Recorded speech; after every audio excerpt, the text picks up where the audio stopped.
Welcome to Project HeadCanon. This is the 6th video of the Content Crosshair series, wherein I take a look at one piece of Star Wars media to figure out what parts of it are canon in this project. This will be a pretty quick video, as we're taking a look at the video game called Star Wars, released by Namco in 1987 for the NES. I don't own this game, or an NES, but I did find a website where you can play an emulated version. Unfortunately, I'm pretty terrible at this type of video game.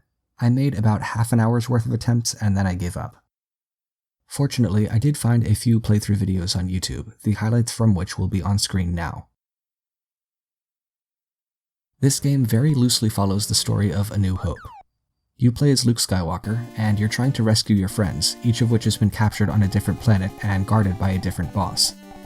R2-D2 is on Tatooine, Obi-Wan is on Kessel, C-3PO is on Iskalon, Leia is on the Death Star, Chewie is on Tina, which might just be another name for Hoth, it's not really clear, and Han is on Yavin 4.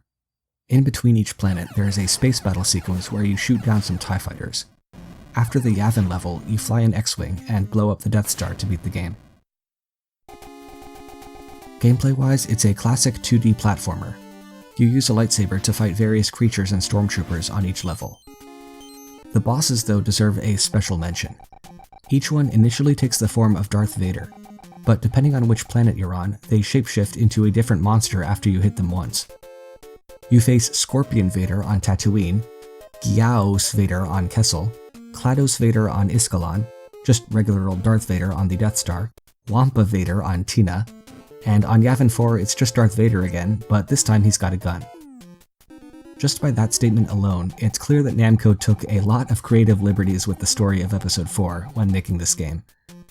That makes sense when you're trying to turn a full-blown theatrical film into a 2D platforming game, especially given the technical limitations of the 1980s.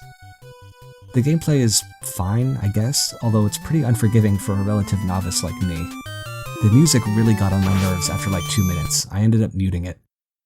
Also, this doesn't matter at all for Project HeadCanon, but I looked the game up on speedrun.com, and apparently the world record time is only 15 minutes and 11 seconds, which is crazy. Alright, this game is pretty much entirely contradicted by A New Hope, so I don't think anyone will be surprised when I declare it to be entirely non-canon within the scope of this project.